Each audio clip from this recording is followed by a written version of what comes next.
Oh, even my headphones. Hey, what's up, Hacksters? Speaking of headphones, today's broadcast is a What the Wednesday, and we're going to be looking at some strange audio toys. This thing is called the Broccoli from Loud Objects, and it lives up to its name perfectly. It's extremely loud. And so we're going to take a quick look at the object itself, as well as the family it comes from and its origin. So first up, actually, let's just start with a demo of what this thing can do. On the back it says, loud objects, noise, toy, reprogrammable. 1-bit sound object with 2-button control. Plug in headphones and switch on to play. Press the red buttons to modulate sound. You've got 2 little red buttons here. Audio thing, CR1220 coin cell battery there, I think. An unidentified chip. And a giant toggle switch, which I love! Totally approve of giant toggle switch. Alright, so, multiple versions available. Try them all. Number 3, broccoli. Cool. Oh, look, there's actually a different set of people on here than are listed on the website. So that's pretty interesting. Let's try it out. Originally, this actually came with this little audio adapter in there, I think. Either that or I found it somewhere. It's been a while. But it plugs in to the audio cable there, and it thankfully has a volume adjuster, as we'll see in a second.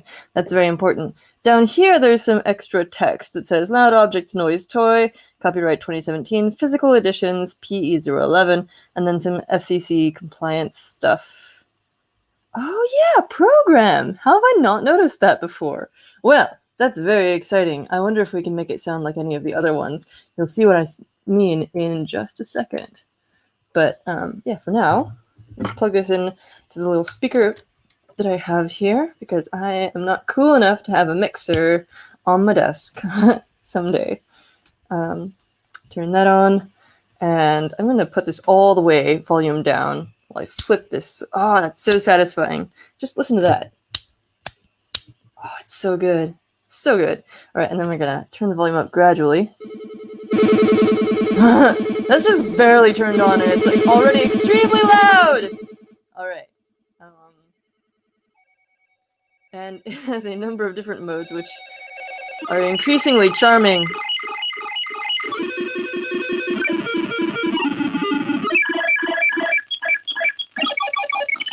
These 2 buttons, I believe, modulate things separate controls. Oh boy. So anyway, I got a friend gave me this for a birthday once, I think, and I had an eye to turning it into a bike signal, like a bike bell, but much more horrible. I haven't done that yet, but we will see. Yeah, and so let's take a look at the website.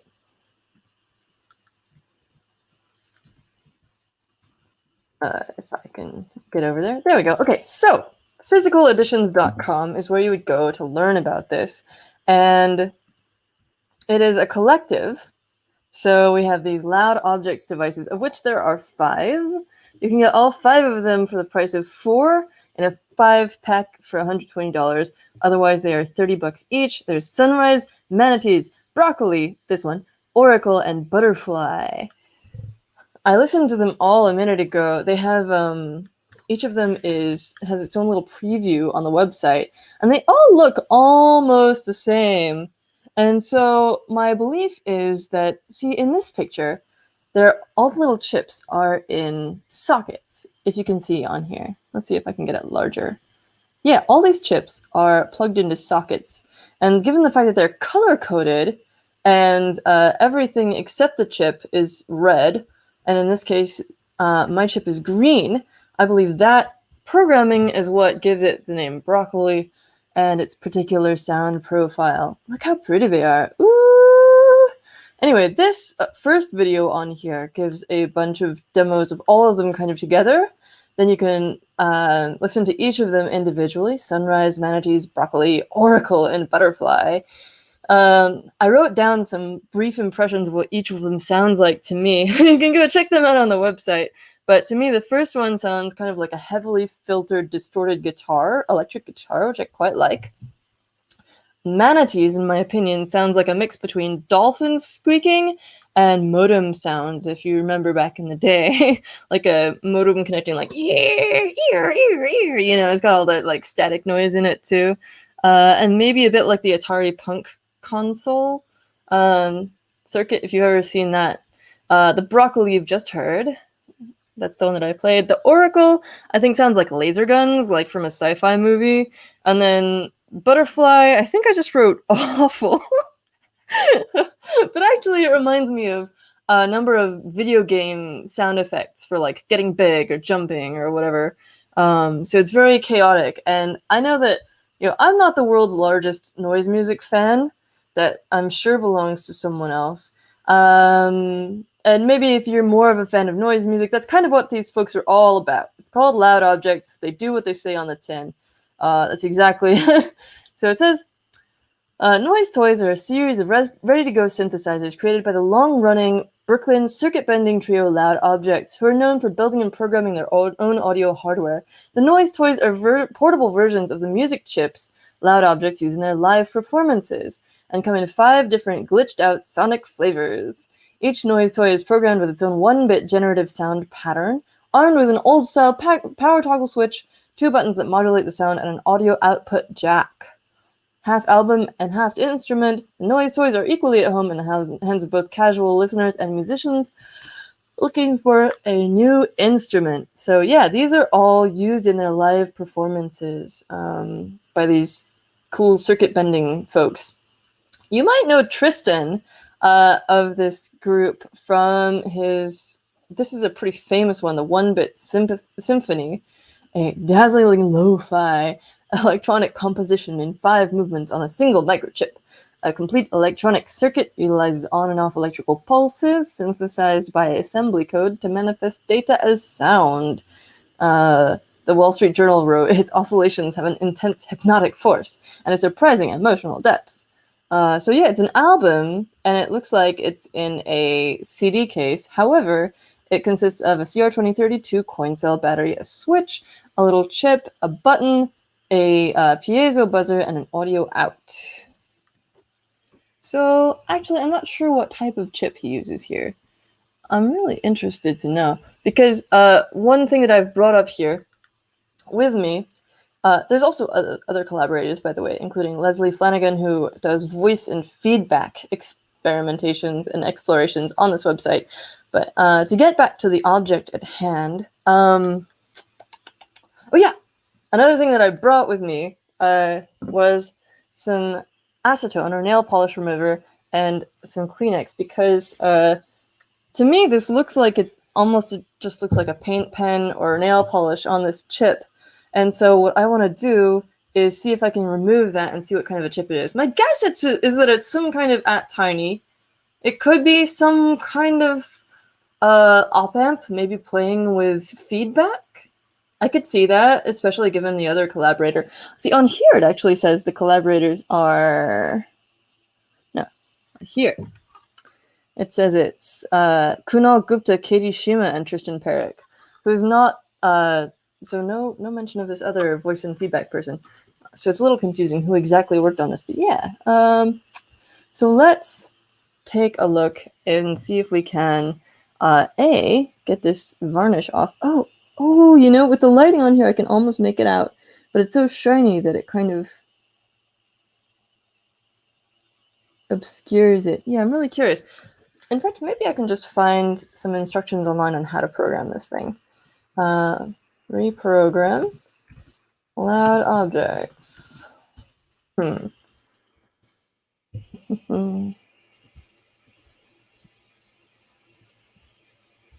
Well, I will find that later and share it if I do in the links in the description below. For now, let's take a look at this and see if we can't get the varnish off of here so we can see what kind of a chip is being used.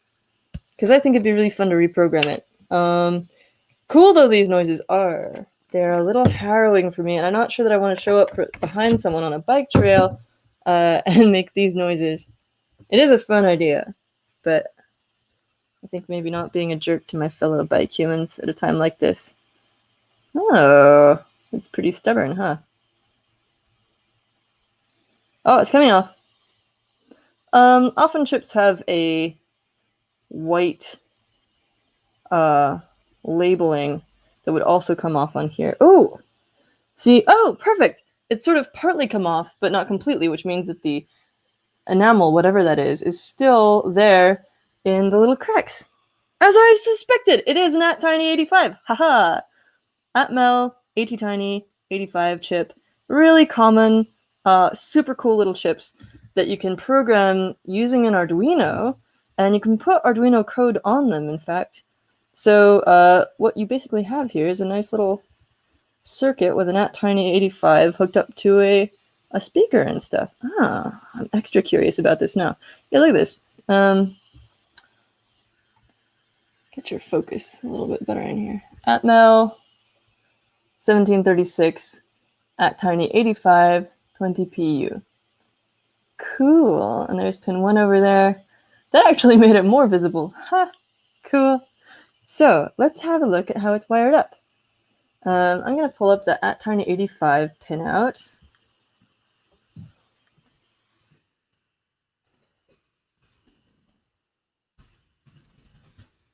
Yes. Yes. This is what I want. Okay, cool. So pin 1 is reset. It's also analog 0. I'd forgotten that these things had analog pins. You've got pin 2 is analog 3. Pin 3 is analog pin 2. Analog 2? That's very strange. Yeah, so those first 3 all have ADCs on them. You don't need to see my hand holding the thing right now. Then we have pin 5 is 5 through 7 are PB0 through 2. We've got another analog in or digital. Pin 0 and 1. I think these are the ones that I usually program on when I use it, are 5 and 6. And then you have VCC on pin 8, ground on pin 4. Pretty straightforward. Okay, here we go. So these are color-coded, the Arduino pins. You have analog 1, which is pin 7, analogs 0, 2, and 3, which are pins 1 through 3. Not stated in the correct order, but you can see on the pinout here.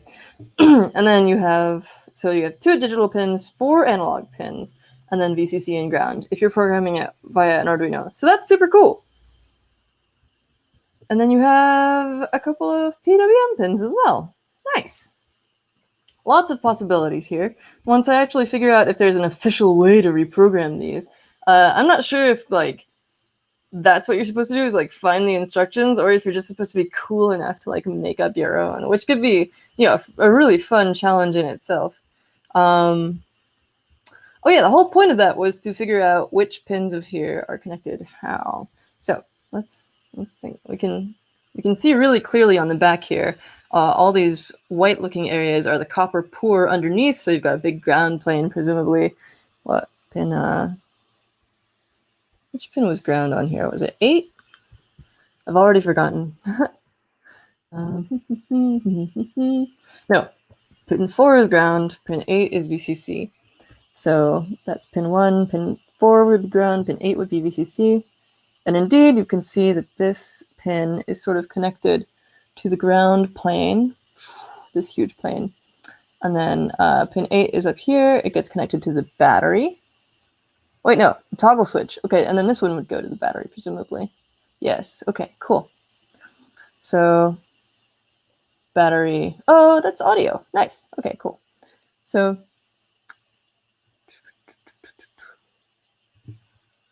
what? Oh, yeah, okay.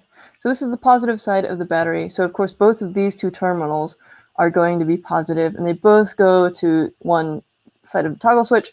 Other side of the toggle switch, when it's activated, will connect that power to pin 8 on the chip. Ground is the other terminal on here, and I feel like if we push this battery out, we would see a little pad under there that's connected to the other side by this via, and that connects to your ground plane. And that gets connected all the way over to this ground pin. You've got your audio connections. Ooh, and it's clear so you can see how it's connected. So usually on a jack like this, a connector like this, TRS, tip, ring, sleeve, the sleeve is going to be ground usually, and the other two will have signal. It might just be mono though. So we've got, this is going to be connecting to the sleeve. It does look like it has separate connectors for the tip on the right here and the ring on the left here. Right, left. Yeah. And they're spring-loaded. Isn't that cool?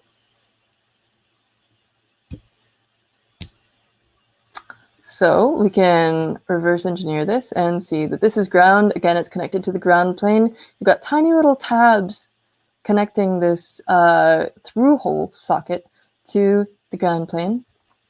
Then you have your other two connections. And so this is actually outputting onto different channels. And my speaker is outputting them as though they were a single channel because it's, it's one speaker. But if you used headphones with this, you might get different effects in each ear because they're connected to two different pins. A pair of headphones, for example, would treat one of the tip or ring as the right channel and the other one as the left channel. So you could get some interesting effects out of that. I'll have to play around with it. What else have we got here? Oh, and these are for programming. Fantastic. You got your two buttons. So one half of each is connected to the ground plane. And then you have,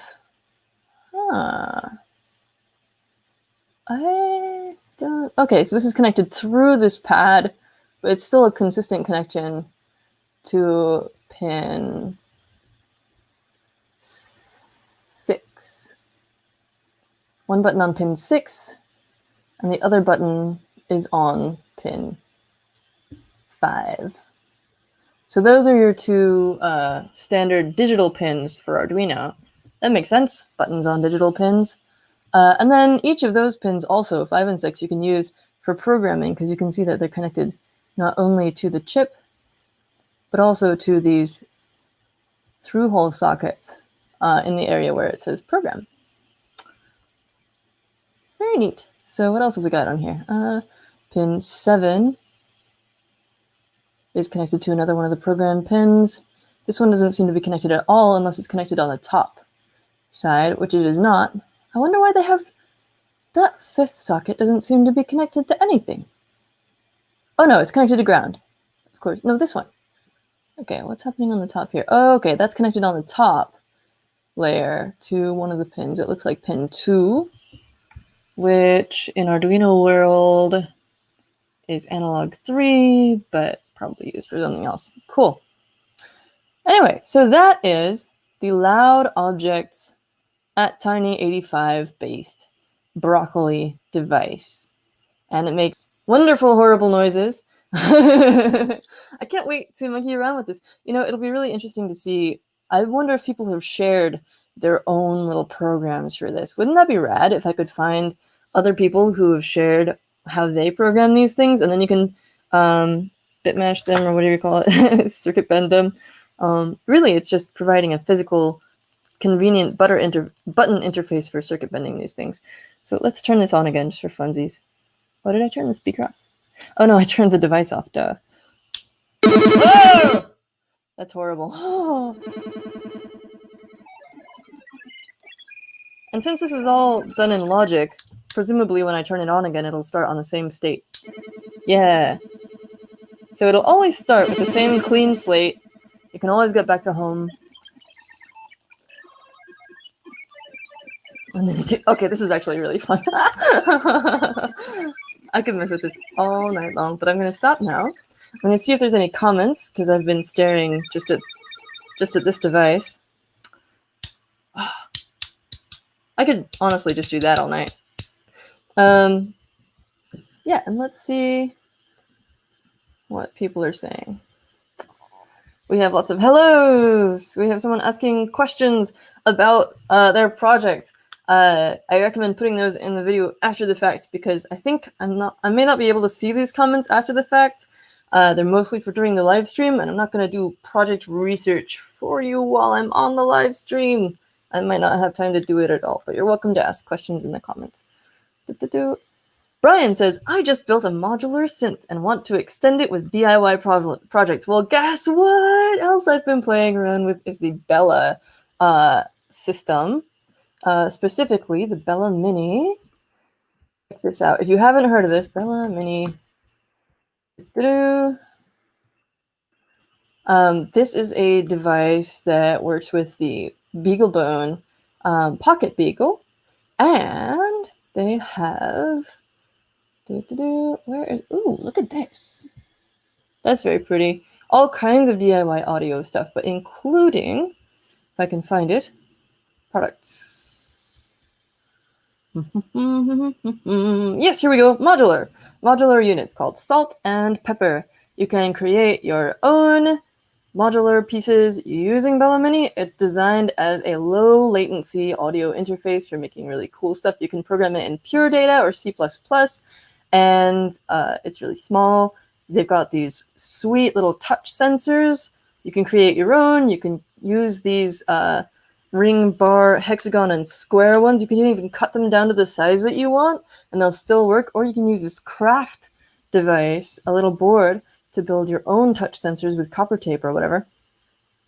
Read more about that. I'll put this link in the description because it's very cool. They clearly have posted about some other people's projects with them as well. But again, at the bottom, you've got these salt and pepper modular synthesis modules. And yeah, you can look at those for inspiration. All kinds of cool stuff people are doing. More cool audio stuff, TNC. Paul Stoffridgen's TNC platform is extremely good for audio. He has all kinds of cool breakouts and tutorials and things, including some that we did on using the TNC for audio projects. So if that's your game, then TNC and Bella are the name. Or something.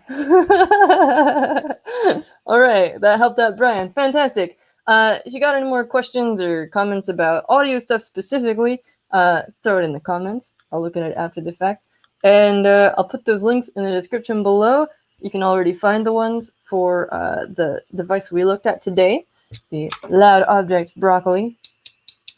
And I'll do some sleuthing and see if I can find some other programs to upload onto here and see if we can't get it to make some more noises. That'd be super cool. For now, have a great night. We'll see you soon. And as always, hack on.